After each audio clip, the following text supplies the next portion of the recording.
कैसे हैं आप लोग? बढ़िया। तो आज अपनी क्लास है राज्य व्यवस्था, जिसमें हम पढ़ेंगे संविधान। ठीक है, तो संविधान के बारे में जानते हुए हम दो तीन चीज अच्छे से समझ लेते हैं। इस दुनिया में जब हम बात करते हैं संविधान की, तो संविधान हमेशा दो प्रकार के होते हैं। कितने प्रकार के? दो प्रकार के। एक है लिखित, एक है अलिखित।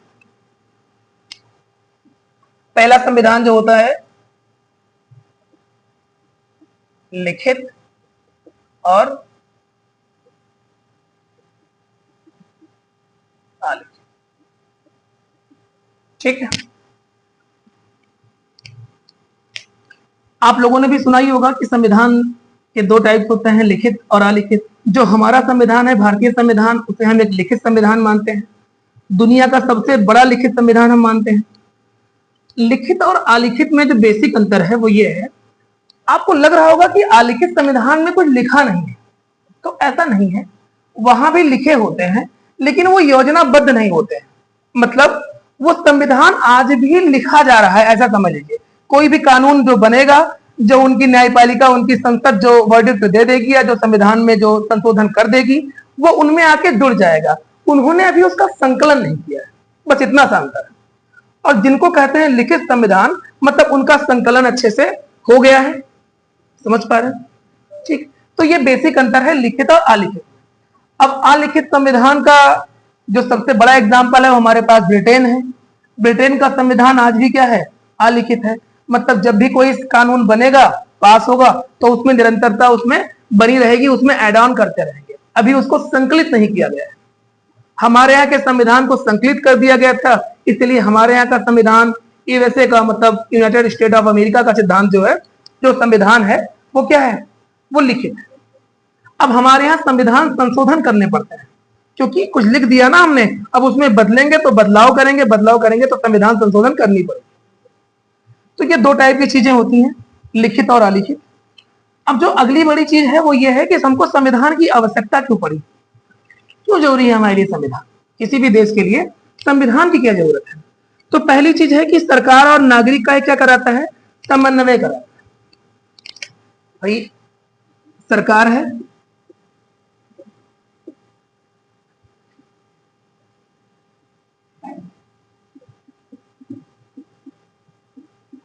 ये नागरिक है, सरकार है। सरकार और नागरिक की दो मेन जो मूलभूत इकाई है। अब सरकार और नागरिक के बीच में जो वाद संवाद है, जो उनका समन्वय कराएगा, जो जोड़ेगा आपस में, ठीक है, वो कौन कराएगा? उस समन्वय कौन कराएगा? तो संविधान कराएगा। ठीक है, अगली जो सबसे बड़ी चीज है वो है सरकार की शक्ति, सरकार के अंग। सरकार के अंग भी तो होने चाहिए।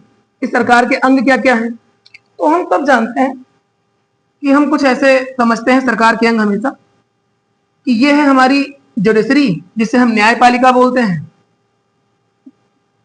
ये न्यायपालिका होती है हमारी। ये है लेजिस्लेचर और ये है एग्जीक्यूटिव, मतलब विधायिका और कार्यपालिका। ये क्या है? ये संविधान, ये किसी भी सरकार के एक अहम अंग है। भारत में कुछ ऐसा ही देखा जाता है, जैसे जब कोई कानून बनता है, आगे चल के हम समझेंगे कि विधायिका के अंदर संसद कैसे आते हैं, संसद के में क्या क्या जुड़ा होता है, जैसे उसमें लोकसभा, राज्यसभा, राष्ट्रपति को मिलकर संसद बन जाता है। ये सब हम आगे क्लासों में समझेंगे। अभी हम समझ लेते हैं, जब भी जैसे कोई नया कानून बनना है भारत में, तो कौन बनाता है? उसे लेजिस्लेचर बनाती है, भारत की संसद बनाती है। जब बन जाता है तो एग्जीक्यूटिव जो है, उसकी कार्यपालिका जो है, कार्यपालिका क्या करती है? उसे लागू करवाती है।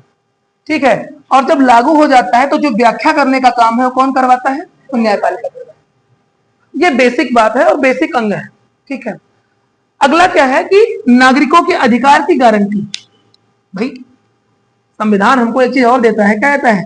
कि नागरिक के जो अधिकार है ना, हमारे भी अधिकार है, फंडामेंटल राइट है हमारे, तो उसकी गारंटी देता है।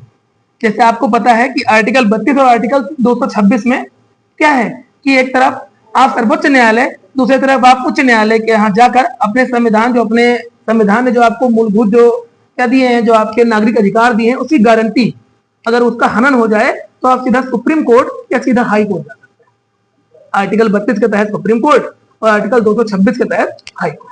ये बात आप जानते हैं अच्छे से। ठीक, अगली बात है संविधानवाद। संविधान हमको संविधानवाद सिखाता है। मतलब संविधानवाद का मतलब इतना है कि जो शक्ति है ना, संविधान में कुछ शक्ति है तो वो सीमित है, मतलब सरकार को सीमित करती है। संविधानवाद का मतलब ये है, संविधानवाद और सीमित सरकार, आप ऐसा समझिए कि पहला क्या है, संविधानवाद। इसको हम हटा देते हैं।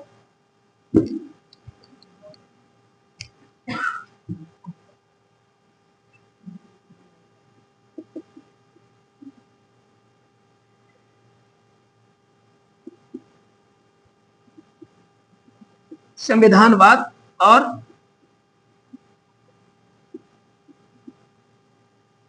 सीमित सरकार। इसका मतलब यह है कि जो सरकार की शक्ति है ना, उस पर सीमाएं हैं। क्या है, सरकार की जो शक्तियां हैं उस पर क्या है, सीमाएं हैं। मतलब सरकार, जहां पे संवैधानिक मामला है वहां की सरकार कभी क्या नहीं, अराजक नहीं हो सकती है। वहां पे सरकार का जो ये नहीं है कि मतलब कुछ भी करे। मतलब आप जानते होंगे, जैसे पुरानी मूवियों में हम देखते हैं, बाहुबली एक मूवी आई थी, उसमें देखा कि वचन ही शासन है। तो यहाँ पे संविधान में जो लिखा है वो शासन है। किसी सरकार का वचन शासन नहीं हो सकता। जो चीजें लिखी हैं वो शासन है। समझ पा रहे हैं? इसीलिए हमको क्या जरूरी है, संविधान। संविधान जरूरी। अगली चीज जो हमको है कि संविधान क्या करता है, हमको एक आईडी प्रदान करना है। भाई हम भारत के नागरिक हैं, समझ पा रहे हैं? नागरिकता संविधान का अहम हिस्सा है। अब ये हमको एकता से तो जोड़ती है। हम भारतीय, आप भारतीय, और हमारे पास क्या है, एक भारतीय नेशनैलिटी भी हमारी है कि राष्ट्रीयता हमारी क्या है, भारतीय है। ये हमको कौन देता है, नागरिकता से आता है। नागरिकता कहाँ है, संविधान से आती है। बात समझ पा रहे हैं? अगली चीज क्या है कि राष्ट्र की जो मौलिक प्रकृति है वो क्या है। राष्ट्र, कोई भी राज्य क्या चाहता है, उसके उद्देश्य क्या है, ठीक है, उसकी प्रकृति क्या है, ये कहां लिखा होगा, संविधान में लिखा होगा। ठीक, समाज के उद्देश्यों को बताता है। क्या बताता है, जैसे भारत है हमारा, तो हमारे यहां जब धर्म को हमने रखा होगा, जब समानता के अधिकार को हमने रखा होगा, तो क्योंकि हमारे समाज में उसकी जरूरत रही होगी, तभी तो रखा होगा। जरूरत रहा होगा कि उद्देश्य, जो हमारे यहाँ के उद्देश्य हैं, उन उद्देश्यों की पूर्ति, सबसे बड़ा उद्देश्य क्या रहा होगा, समानता। हमारे यहाँ खूब छुआछूत थी, आज भी है, लेकिन संवैधानिक रूप से तो नहीं है। ठीक है, मन में बैठा है, समय के साथ वो भी खत्म हो जाएगा। ठीक, तो ये क्या है, इसीलिए तो ऐड किए होंगे। जब आप आर्टिकल 14 पढ़ते हो, आर्टिकल 15 पढ़ते हो, आर्टिकल 16, 17, 18 पढ़ते हो, तो उसमें जो चीजें आपको दिखेंगी, आगे चल के हम समझेंगे भी कि सब में क्या है, उसमें आपको एक चीज लगेगा कि जब जरूरत रही होगी तभी तो आई होगी। हम सब जानते हैं कि आवश्यकता जो है वो आविष्कार की जननी है। ठीक, अब अगली चीज है, हम समझते हैं संविधान सभा। क्या समझते हैं, संविधान सभा मतलब हम ये जान गए कि संविधान हमारे लिए क्यों जरूरत है। तो हुआ क्या कि भारत, आप सब जानते हो कि भारत क्या था, गुलाम था। हम किसी के उपनिवेश थे। वो देश कौन सा था, ब्रिटेन। तो जो हमारे यहाँ के लोगों ने बात समझी कि भाई संविधान भी कोई चीज होती है ना, कानून भी तो कोई चीज होता है। ऐसा थोड़ी ना है कि हमने जो कह दिया वो कानून बन गया। उसको प्रॉपर एक लिखी होनी चाहिए कि आप ये काम कर सकते हैं, ये नहीं कर सकते हैं, क्या गुड है, क्या बैड है, क्या वांछनीय है, क्या वांछनीय है। समझ पा रहे हैं? जब हमारे यहाँ सबसे पहले एक चार्टर आया, और उसका नाम आपने सुना होगा, एक 1773 का जब रेगुलेटिंग एक्ट जब पहले आया, क्या आया, एक एक्ट आया जिसका नाम था 1773। 1773 का जो एक्ट आया, इस एक्ट ने पहली बार भारत के लोगों को, इसके प्रबुद्ध वर्ग को एक बात समझा दी कि भाई जो कानून है ना, वो लिखे हुए फॉर्मेट में होने चाहिए। तो समय के साथ हमारे यहाँ के भी प्रबुद्ध लोग थे, हमने भी बढ़ी आगे चीजें, हम बढ़े, हम समझे, हमने भी विदेशों के दौरे किए। बहुत से लोग हमारे यहाँ विदेशों में जाके पढ़ के आए, इवन ब्रिटेन में पढ़ के आए। और जब पढ़ के आए तो उनको एक चीज लगा, यार हमारे साथ तो अन्याय हो रहा है, हमारे यहाँ तो ऐसा नहीं है। जैसा कानून हमारे लिए जब कानून बन ही रहा है तो हम बनाए। भाई कानून अगर हमारे लिए बनेगा तो हम बनाएंगे, कोई दूसरा देश क्यों बनाए। जैसे आप मान लीजिए कि हमारे यहाँ अभी जो छुट्टियां होती हैं, आप देखेंगे अभी तो विंटर वैकेशन भी होने लगे, समर वैकेशन जो आपकी गर्मियों की छुट्टियां और ठंडियों की छुट्टियां जो आपकी होती हैं, हमारे यहाँ गर्मी की छुट्टी लंबी होती है। देखा आपने, वो लंबी होती है क्योंकि हमारे यहाँ गर्मी ज्यादा पड़ती है, तो गर्मी की छुट्टी की जरूरत है। अब अगर ये ब्रिटेन का व्यक्ति अगर बनाएगा कानून, मान लो यहाँ कभी ना आया हो, कानून बनाए तो उसके अंदर गर्मी पड़ती नहीं है, वो गर्मी में जून में क्यों करेगा छुट्टी, नहीं करेगा। समझ पा रहे हैं? तो वो व्यक्ति बनाए तो इसको झेले, मतलब जो यथार्थ हो, भोगा हुआ यथार्थ हो। समझ पा रहे हैं? आदर्श ना हो कि ऐसा होना चाहिए, ऐसा यहाँ पे हो, उसे लागू करना चाहिए। तो कौन कर पाएगा? जो यहाँ पे रह रहा हो, जो यहाँ की बातें समझे। तो हम लोग तो बनाएंगे अपना कानून, कोई विदेशी क्यों हमारा कानून बनाए। इस परिप्रेक्ष्य में जो पहला नाम आया वो आया एम एन रॉय का। किसका आया? एम एन रॉय का। एक व्यक्ति हुए एम एन रॉय,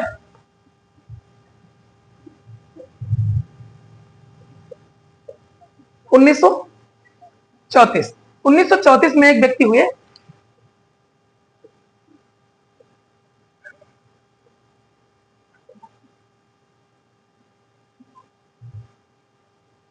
रॉय, ठीक है।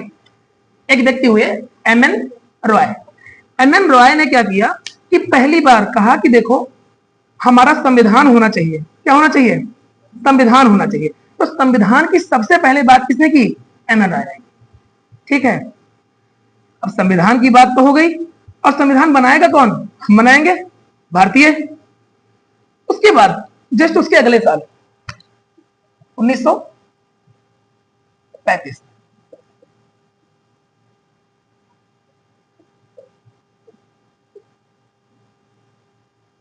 कांग्रेस ने क्या कर दिया? कांग्रेस, किसने? कांग्रेस। ठीक, कांग्रेस ने इसे अपने पटल पर रख लिया। अब उस समय तक कांग्रेस एक बड़ी पार्टी तो थी, 1885 में बनी थी, 1935 आ गया, एक लॉन्ग एज हो गया, और इकलौती ऐसी पार्टी है जिसका जो महत्व है वो ब्रिटिश तक है। ठीक है, क्योंकि काफी बड़ी पार्टी है, बहुत सारे दल हैं, बहुत सारे नेता हैं, सब जुड़े किससे हैं? कांग्रेस से जुड़े हैं। और कांग्रेस बनाया भी इसीलिए गया था कि जो भारत की आवाज होगी, यहाँ के लोगों की आवाज होगी, उसे कौन रखेगा? कोई एक पार्टी रखेगी, कोई एक संगठन रखेगा, उसका नाम है इंडियन नेशनल कांग्रेस। अब कांग्रेस अगर बातों को रखेगी तो कांग्रेस का भी तो एजेंडा होना चाहिए कि हम मांग कर रहे हैं। एक व्यक्ति के मांग करने से क्या कुछ होगा? वो विचार दे सकता है, लेकिन जो मांग आई तो कहां से आई? 1935 में कांग्रेस ने उसे अपने पटल पर, मतलब अब संविधान सभा एम एन रॉय की मांग होकर या ना होकर भी किसकी राय हो गई? सिर्फ एम एन रॉय की जो ना होकर कांग्रेस की राय। बात समझे? अब कांग्रेस ऐसा मानती है कि हमारी संविधान सभा होनी चाहिए। उसके 1938 में पीटी नेहरू जी थे। नेहरू जी ने कहा कि देखो इसमें कुछ चीजें और ऐड कर दी कि ठीक है संविधान तो होगा हमारा, संविधान हम बनाएंगे, लेकिन कैसे बनाएंगे? वयस्क मताधिकार पे। कैसे?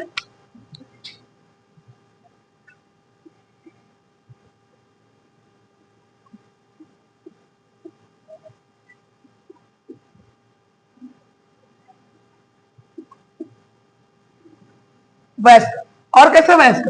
सार्वभौमिक बैंक।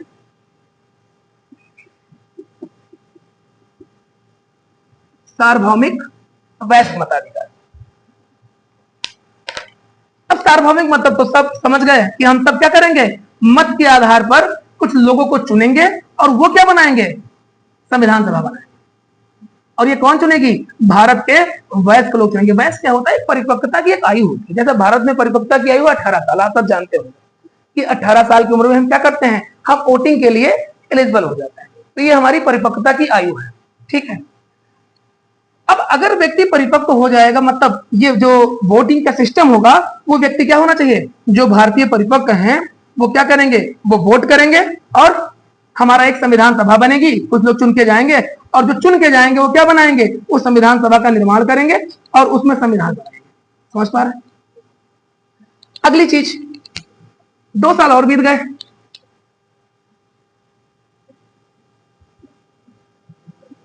1940।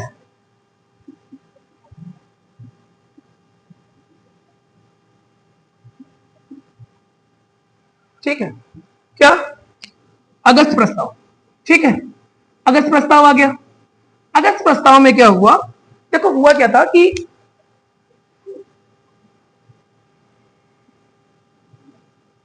1939 से 45 तक वर्ल्ड वॉर 2 चल रहा था। ठीक है, अब दूसरा ऐसा मौका था हम इतिहास में पढ़ेंगे कि पहली बार कैसे हमारी सेना गई वर्ल्ड वॉर फर्स्ट में, और तब तो मतलब भेजा था हम लोगों ने। दूसरी बार ऐसा हुआ कि हमारी सेना की फिर तो जरूरत पड़ेगी अब ब्रिटेन को, क्योंकि ब्रिटेन उसका भागीदारी है, सेना की जरूरत है। तो पहली बार तो हमने भेजा नहीं, ठीक है। लिनलिथगो नाम के एक हमारे यहाँ के वायसराय थे, उन्होंने क्या कर दिया, हमारी सेना को उसमें सम्मिलित कर दिया। वैसे ही जब हम लोगों ने उसे स्वीकार नहीं किया तो उन्होंने कहा, 1940 में एक प्रस्ताव लेके आए, नाम था अगस्त प्रस्ताव, और उन्होंने कहा कि देखो हम संविधान सभा को स्वीकार करते हैं। क्या करते हैं? संविधान सभा को स्वीकार करते हैं कि हाँ भारतीय अपनी संविधान सभा बनाएंगे, ठीक है। और उसमें क्या होंगे? उसमें मेनली इंडियन होंगे, मुख्यतया क्या होंगे?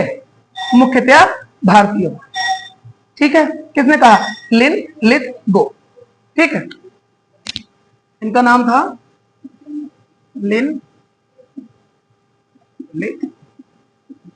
ठीक है, ये वायसराय। इन्होंने कहा, अब लिनलिथगो ने कह तो दिया, लेकिन हम इस बात को माने ही नहीं। हम क्यों मानेंगे? ठीक है भाई, मुख्यतः क्या होता है, जब हमारा संविधान बन रहा है तो हम ही रहेंगे, तो हमने इस चीज को अस्वीकार कर दिया। हमने कहा हम नहीं माने, ठीक है। तो अगस्त प्रस्ताव भी विफल रहा। 2 साल और बीते तो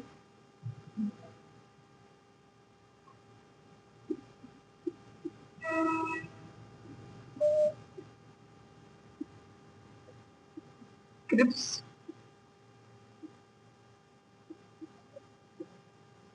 क्या हो गया? 2 साल और बीते तो क्या आ गया? क्रिप्स मिशन आ गया। अब क्रिप्स मिशन ने एक बात कही कि देखो हम आपको, ठीक है आप संविधान सभा तो बनाना, हम आपको क्या दे देंगे? डोमेन, जब द्वितीय विश्व युद्ध खत्म हो जाएगा तो आपको हम डोमेनियन स्टेटस दे देंगे, औपनिवेशिक शासन। ये क्या होता है कि ऊपर तो हम रहेंगे, समझ में आ रहा है? मतलब जो आपके यहाँ का जो सबसे हेड रहेगा, ठीक है, जो स्टेट हेड रहेगा वो कौन रहेगा? वो हम रहेंगे, भारतीय मतलब ब्रिटिश रहेंगे, हमारे महाराजा रहेंगे, हमारी महारानी रहेंगी। लेकिन आपको हम अंदर एक चीज दे देंगे कि आप जाइए और अपना एक क्या बना लीजिए, अपनी एक पार्टी बना लीजिए, अपना चुनाव करवा लीजिए, अपना नेता चुन लीजिए और अपनी सरकार चलाइए, कोई दिक्कत नहीं। लेकिन ऊपर से मालिक हम ही रहेंगे, अंदर अंदर आप अपना काम कर सकते। समझ पा रहे हैं? तो हमने क्या कहा? हमने कहा कि नहीं भाई देखो, जब 1930 में ना हमने लाहौर, सॉरी 1930 26 जनवरी 1930 को हमने क्या किया था? हमने पूर्ण स्वराज की बात कर दी। इसकी बात कर दी थी, पूर्ण स्वराज। तो हमने कहा कि भाई हम 1930 से पहले मांग रहे थे ये बात, तुम अब दे रहे हो, अब नहीं काम चलेगा।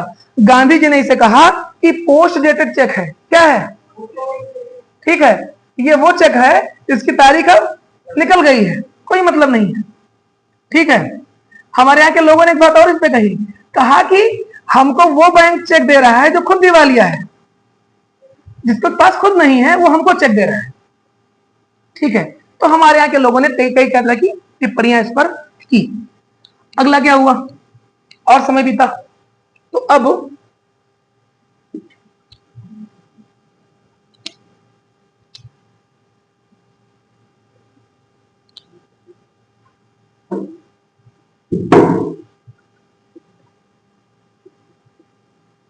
उन्नीस सौ 46 एक समय आ गया, क्या नाम था?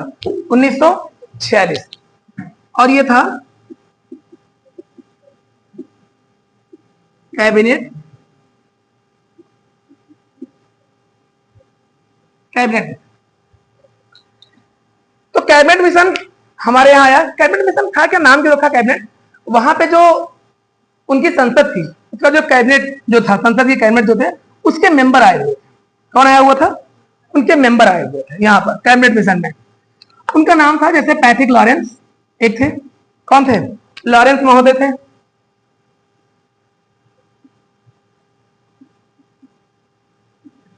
लॉरेंस महोदय थे।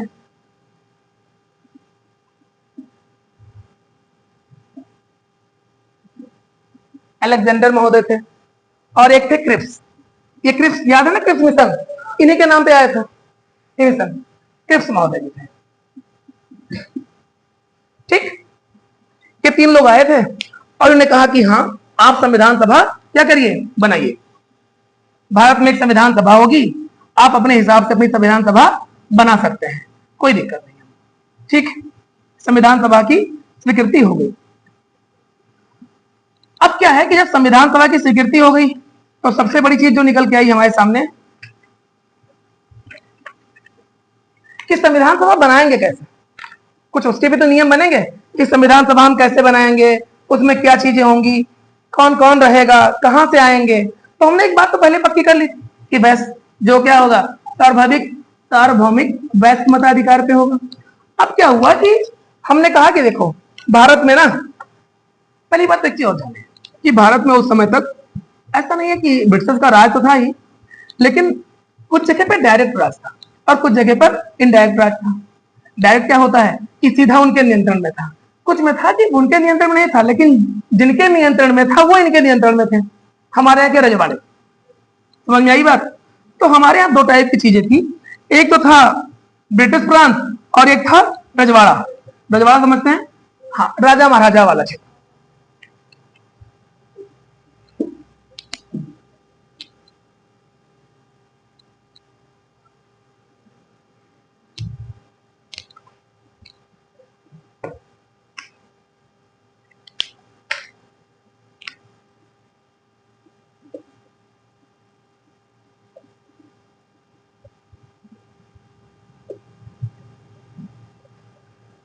संविधान सभा की जो कुल संख्या, जो अब सबसे बड़ी बात हुई कि कैसा क्या किया जाए, चुनने वाली बात थी।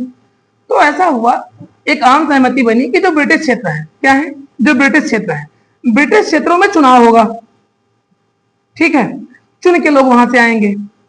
लेकिन जो रजवाड़े हैं वो मनोनीत करके अपने प्रतिनिधियों को भेजेंगे, चाहे तो स्वयं भी आ सकते हैं, चाहे तो प्रतिनिधि को भेज सकते हैं, ठीक है। इसीलिए हम क्या कहते हैं कि हमारे यहाँ का जो संविधान सभा थी वो अंशतः मनोनीत और अंशतः निर्वाचित, ठीक है, पूर्णतया नहीं। मामला कुछ आधे आधे का था। क्यों था, समझ गए। तो संविधान सभा क्या थी, अंशतः मनोनीत, अंशतः निर्वाचित, ठीक है। टोटल जो मेंबर बन के आए चुन के वो थे 389,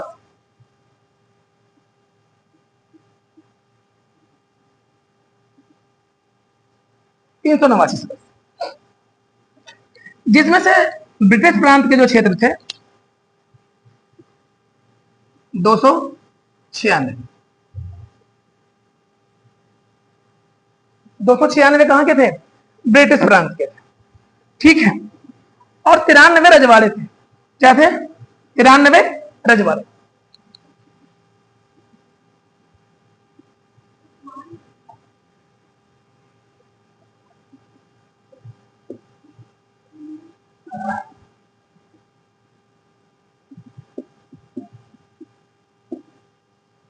ठीक है। और इसमें से ब्रिटिश प्रांत में से भी कुछ कमिश्नरी वाले क्षेत्र थे, जिसे आप आयुक्त क्षेत्र भी बोलते हैं, ये थे 4, और बाकी 292 ब्रिटिश प्रांत के सीधे क्षेत्र में थे, ठीक है। समझ में आई बात।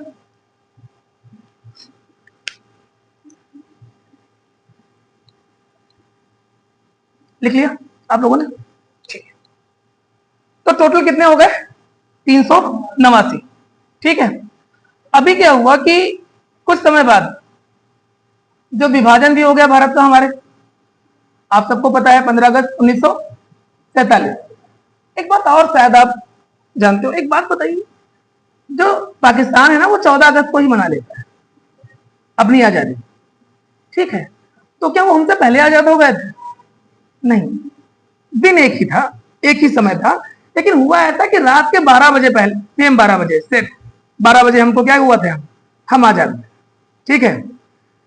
अब जो पाकिस्तान का जो टाइम जोन है वो हमसे पहले का है, तो जब वो आजाद हुए तो उस समय 14 अगस्त ही था, और जब हम आजाद हुए तो हमारे यहाँ 15 अगस्त था। यही कुछ कारणों से वो 14 अगस्त को ही मनाते हैं। हमने दूसरी सुबह को मनाया, अपना नया दिन समझा कि एक नए जुनून के साथ, नए सवेरे के साथ हम आगे बढ़ेंगे, और अगले दिन को हम क्या क्या मनाएंगे, अपना 15 अगस्त जो है वो मनाएंगे, ठीक है, मतलब स्वतंत्रता दिवस मनाएंगे। वो लोग एक दिन पहले मना लिए, चलो फिलहाल कोई बात नहीं।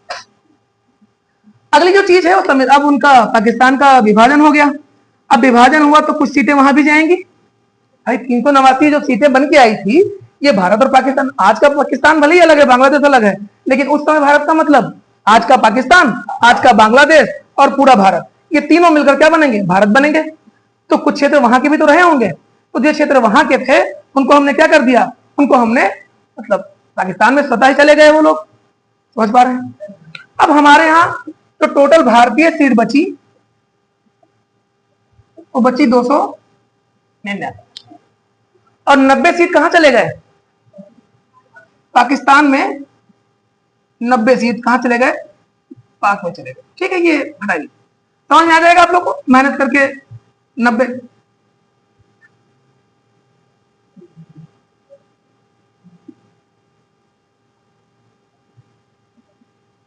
ठीक है, समझ पा रहे हैं। ये हमारा ये टोटल था, ये का पाकिस्तान का है और ये इंडिया का है। ठीक है, ये भारत का, भारत का 200।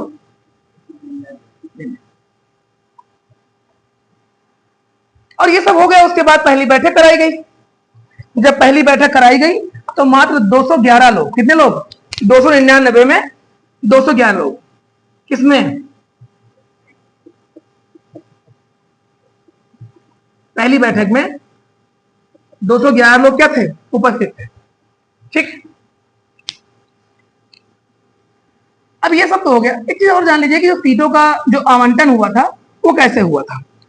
तो वो एक सीट पर 10 लाख की जनसंख्या पर एक सीट, कितने पर,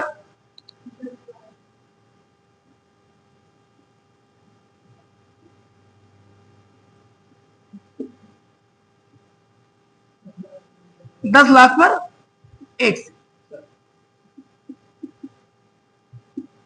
ठीक, कितने पर, 10 लाख पर एक सीट। ठीक, जनसंख्या लिख लीजिए यहां पर।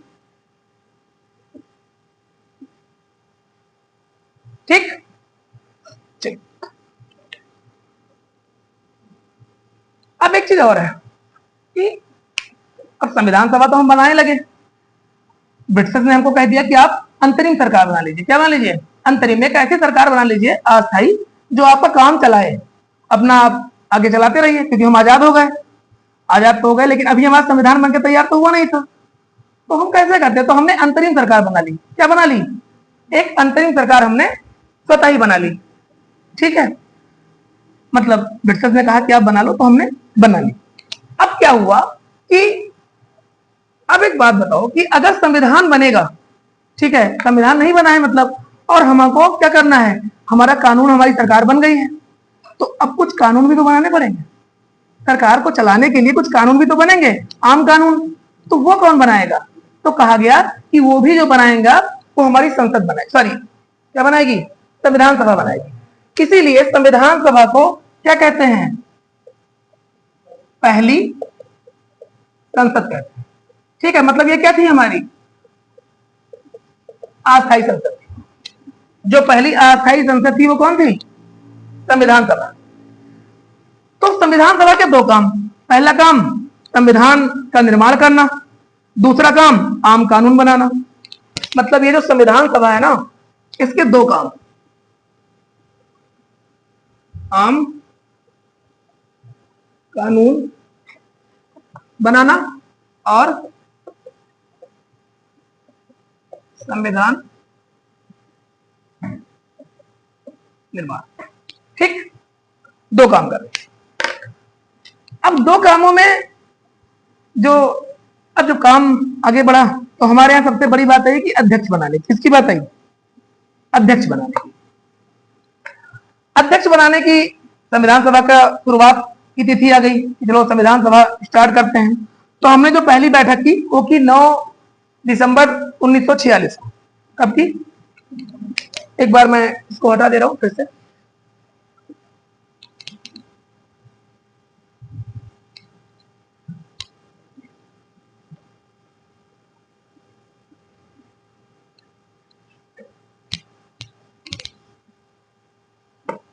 9 दिसंबर 1946।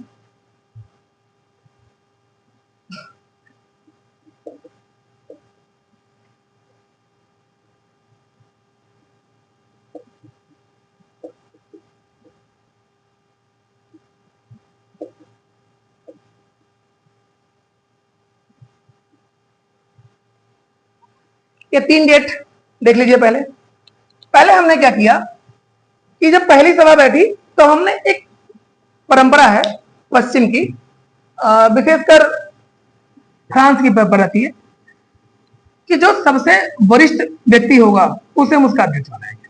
ठीक है, तो अभी पहले दिन बैठना था और पहले दिन सबको काम भी तो दिए जाएंगे।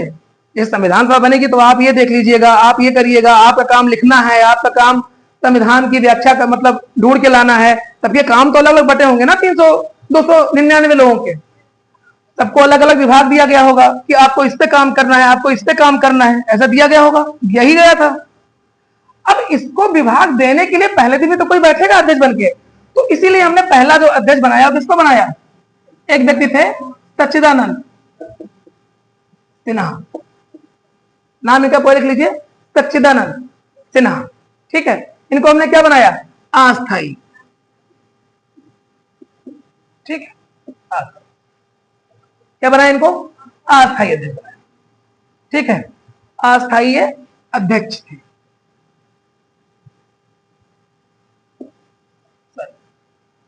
अध्यक्ष। ठीक है, अस्थायी अध्यक्ष थे। अब अस्थायी अध्यक्ष तो इनको बना दिया गया। इनका काम क्या था, इनका काम कुछ जैसे आज प्रोटेम स्पीकर बनाए जाते हैं, जो हमारी नई नवेली संसद चुन के जाती है तो वहां पर एक किसी सीनियर व्यक्ति को बुला लिया जाता है, वो बैठ जाता है कहां पे, लोकसभा अध्यक्ष की गद्दी पर, और वहां से वो क्या करता था, वो शपथ दिलवाता है कि आइए आपको ये मिला है तो शपथ लीजिए, आइए आप शपथ लीजिए।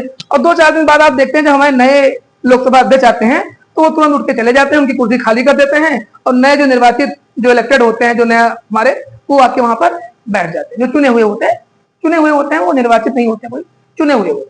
बात समझ पा रहे हैं, उनको लोग क्या करते हैं, आपस में चुनते हैं।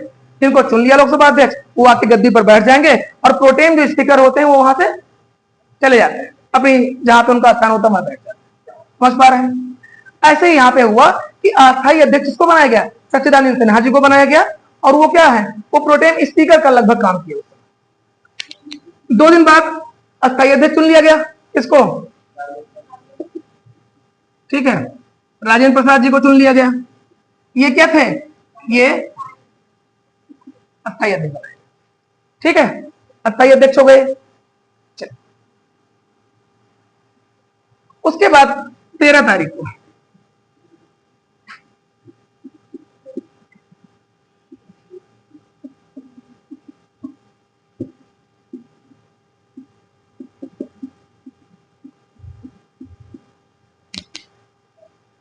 दो दिन बाद 13 तारीख को ईटी नेहरू द्वारा, पंडित जवाहरलाल नेहरू ने उद्देश्य प्रस्ताव पेश किया। क्या पेश किया, उद्देश्य प्रस्ताव।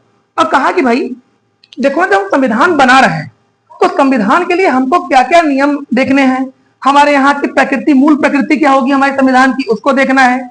ठीक है, सबको समाहित करने में क्या क्या उद्देश्य है संविधान सभा के, संविधान बनाने के बारे में संविधान सभा क्या सोचती है और क्या सोचेगी, किस चीज को, किस मतलब बिंदु को ध्यान में रखते हुए हमको काम करना है, उसके लिए क्या पेश किया, उद्देश्य प्रस्ताव पेश किया। ठीक है, और 22 जनवरी 1947 को प्रस्ताव को क्या कर लिया गया, 22 जनवरी 1947 को क्या कर लिया गया, इसे उद्देश्य प्रस्ताव को स्वीकार कर दिया। ठीक है, कैसे, सबके हिसाब से, सब लोग, सार्वभौमिक स्वीकृति मिल गई इसको। ठीक है, उसके बाद यही जो उद्देश्य प्रस्ताव है ना, ये भी स्वीकार हो गया, तो आगे चल के इसी को हम देखते हैं प्रस्तावना के रूप में देखते हैं। किसके रूप में देखते हैं, प्रस्तावना या उद्देशिका, जिसे आप प्रियम्बल, ठीक है, प्रियम्बल, उद्देशिका, प्रस्ताव, इसके रूप में हम देखते हैं। वो उद्देश्य प्रस्ताव के ही आगे चल के वो अंश है। समझ में आई बात,